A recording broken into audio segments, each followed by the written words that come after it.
Bucknutters, and Happy New Year. It is January 3rd, 2017, Tuesday. This is Dan Rubin, and this is the Bucknuts Morning 5 and Change. I'm joined, as always. Nothing will change in 2017. Tuesday will still be the domain of Duane Long. Duane, I don't know if this is symbolic, but the Gem City opens January 3rd, 2017 in full haze. I might as well be sitting in a cloud. How about yourself? That's better than here where it's just raining. But that pretty much sums it up, doesn't it? The gloom. Still not over it, but, yeah. It's going to take a while to shake this one off. Yes, Mother Nature is handling the symbolism for us today. Before we get on to the news of the day and venting our spleens, please remember that the one and only Bill Kurlick is in San Antonio, Texas, covering the U.S. Army All-American Bowl practices this week. Steve Wiltfong is there also. They are providing a ton of content. We'll have a running thread all day where you can follow Bill. He's put up pictures, commentary. He's got inside stuff coming out of there. He's got stories. I just looked, and it said that Tate Martell was the number one rated quarterback from his team, so that was always good. So tons of stuff on there for those who've been living under a rock. The U.S. Army All-American Bowl is again an Ohio State breeding ground. There are tons of future recruits there, tons of commitments. The Yakutas, the Darnay Holmes of the world are being surrounded by Baron Browning, etc. So things are looking good. Make sure to stay locked into that. Now, that means Duane and I have to cover the news of the day. There is a report that Ohio State offensive assistant Tim Beck will be leaving Columbus and heading to work for the University of Texas and former offensive guru Tom Herman. Just on the face of it, this has obviously been one of those topics, Duane, that's been bandied about quite a bit. I would not say that Tim Beck has had a glorious 2-year run here. What are your thoughts on the news of the day? That right there is what will change the mood. It will definitely brighten. It's brightened up my day hearing it. I really want this guy to go somewhere, anywhere. I don't care. I have a hard time believing that Tom Herman is taking him, except someone brought this up on the message board yesterday. I wish I could remember who it was. It's the only thing that makes sense. It has to do with recruiting. He's recruited Texas very well. That puts another guy in. Tom's got to put a border around Texas. He can't have Ohio State coming in here and taking half the top guys out of the state. He can't have that. He's got to have it like Mac Brown did, where it was just the top guys go to Texas. He brings in a guy that can recruit. We're not going to take that away from him. And at the same time, it takes a guy who is well established in Texas away from Ohio State. So he gets that double whammy there with him. Tom Herman's going to run his offense. Who's ever the quarterback coach, offense coordinator, whatever, is going to be a guy who's going to be assisting him. It's not going to be a guy running his offense. He's going to run it. So, we have coaches that are primarily here for recruiting. Every school has coaches that are primarily on the staff because they're good recruiters, and that could be. I just can't imagine that Tim Beck is a guy that is going to be able to run his offense down there. He had the opportunity. He was handed a magnificent machine last year. That's what I go back to when people try to defend the offensive staff. They say, look, wait a minute. They were handed a juggernaut of an offense last year. You can't say, people try to say, well, we're young. Yeah, we are young, I understand. But how can you explain last year's sputtering offense? It goes back to the fact that Tom Herman was gone, and we got guys in here who don't know how to run it. They're just not good enough. So him leaving is huge. It's going to change the mood of Buckeye Nation. I would agree with virtually everything you said there. I put a post on the board yesterday about where I'm at on JT Barrett, and some people misinterpret it, I think, as a throw JT under the bus thread. Exactly the opposite. The fact is this. This is what makes to me, the Barrett situation so interesting. We're not dealing in hypotheticals here. I watched JT Barrett in 2014 play at a level that you can win a championship with. That's not supposition or hypothesis. I watched it. Okay? So did everybody else. I wasn't the only one with cable access. Then the next year, the coach leaves, who's running the offense, and essentially is the voice in his ear, and he goes down the crapper, relatively speaking. So this is not us saying, so now in retrospect, let me finish this up. The difference is Tom Herman. Now, yes, the guys you brought in didn't do a great job. And perhaps if they had brought in, Lincoln Riley, we would have, maintained our stride. But the fact is, Tom Herman left, everything else happened. The sample size to me wasn't big enough until now, and now it's clear. And I thought your point on why he would go to Texas is fine and is accurate. He's a recruiter. Tom Herman is not hiring people to help him with offense. If anything, they're there to take notes and maybe learn under him. But Tom is being hired at Texas to redo the offense and be the man. That's not. I don't think he has any issue with someone who will be under him. But that brings us to this. I don't really even know, no matter what anybody tells me, I don't know what was going on in that press box with Warner or in the coach's box with Warner and Beck. I don't know who was calling the plays. I don't care who tells me. I'll never really be sure about that. What do you say to the fact that if Beck wasn't calling plays, how does this change things if Warner is still in charge? Well, Warner's got a what I've been arguing on the message boards is he needs to accept an adjustment to his title. He cannot call plays.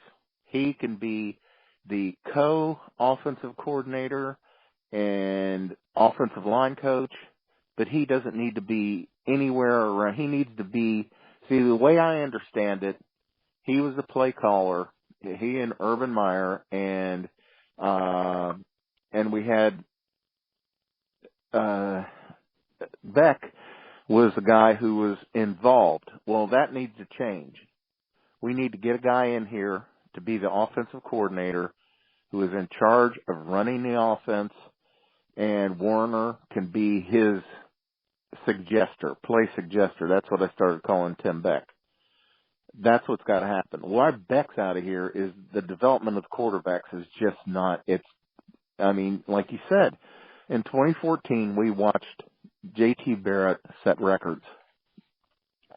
And then he became not that quarterback again for 2 years. Well, what happened?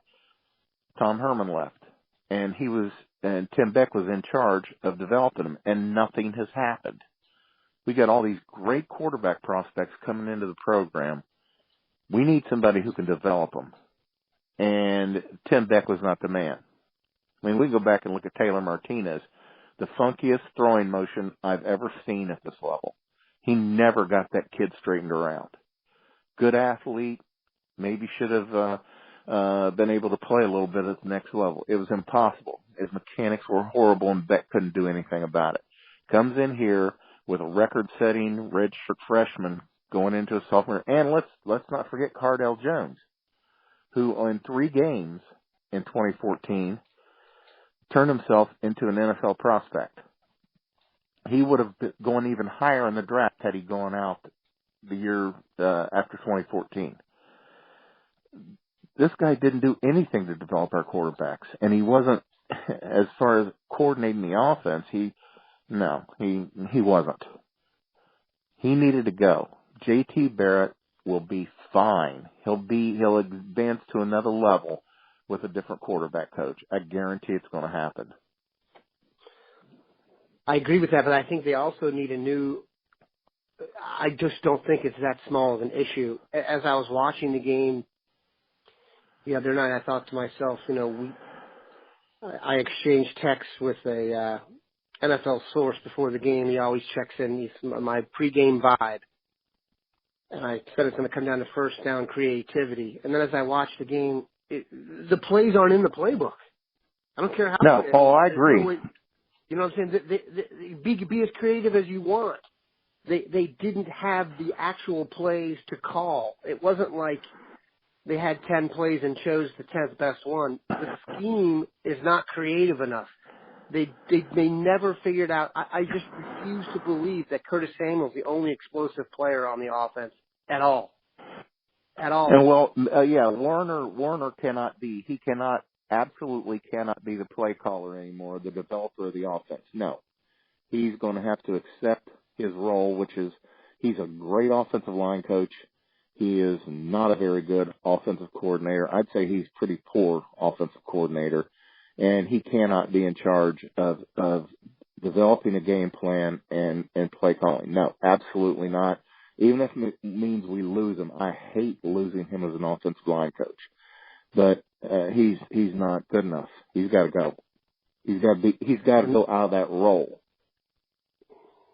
Yeah, I mean, to me, part of it is also Urban is at a crossroads here. Needs to bring in someone again that he trusts, or someone whose vision he can get in line with, like Herman, where he can kind of become their show.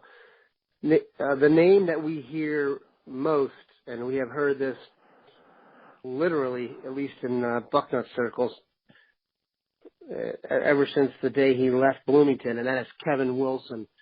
What is your opinion on bringing in Wilson to kind of be that in the Tom Herman role? Basically, would be his offense. I would love to have Kevin Wilson here. I'm still very uncomfortable about the possibility of him coming here because of the issue that got him fired at Indiana. That's got to be ironed out. Maybe Indiana overreacted. I don't know.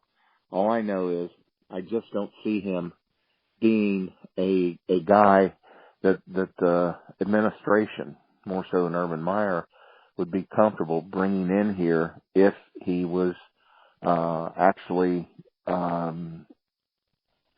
guilty of what they're saying he was guilty of, which is, forcing players back on the field even before their injuries had healed. If he did that, I think that's a hard sell. I would love to have him. He's the one guy, to me, he's the one and only right now until he gets ruled out. He's a perfect fit. He's a run-first guy, but he's got an imaginative offense. And, he gave us fits. He was a great coach over there. And that's what worries me. Indiana does not have a great football history. And this guy, I was looking at the records of coaches. He's arguably, other than Bill Mallory, he could be the next best coach that's ever been there. And they fired him. He took them to a bowl game again this year. You have to go back to Bill Mallory to find a coach that went to consecutive bowl games. He's a good football coach. But this thing, I just don't see a hire if he is found to be guilty by this administration. They need to do their homework, and they need to know what happened over there. I'm hoping that it was just Indiana overreacted, and we can bring him in. They've got to be comfortable with it. Let's just say that. This administration has got to be comfortable that they're hiring a guy that doesn't have a black mark on his record like that. If they can, maybe they're ready to just say, okay, he's not in charge here. He wouldn't be making those decisions.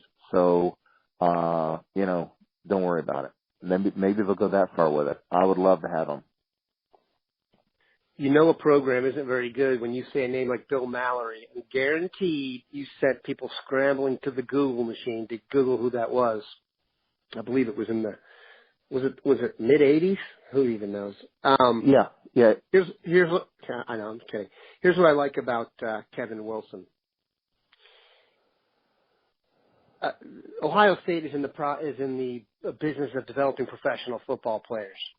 The reason that, in my opinion, besides Wilson's offensive intellect, that they've been good, they had running backs who were NFL starters. Jordan Howard, he made him look like a pro. He's over 1,000 yards this year. Tevin Coleman has fought injuries, but is a player for the Atlanta Falcons. Cody Latimer is a kid out of the Dayton area. He went there that made the pros. Tandon Doss, I don't know if you remember him from a few years ago, was a receiver who went to the Ravens, was as good a receiver as we faced in the Big Ten. Go back and look at the tape. He was very good. And then Nate Sudfeld, he got him to the pros, which is a miracle. I am told by an NFL source that the guys who thrived under Wilson, shouldn't be too surprising, speak very, very highly of him.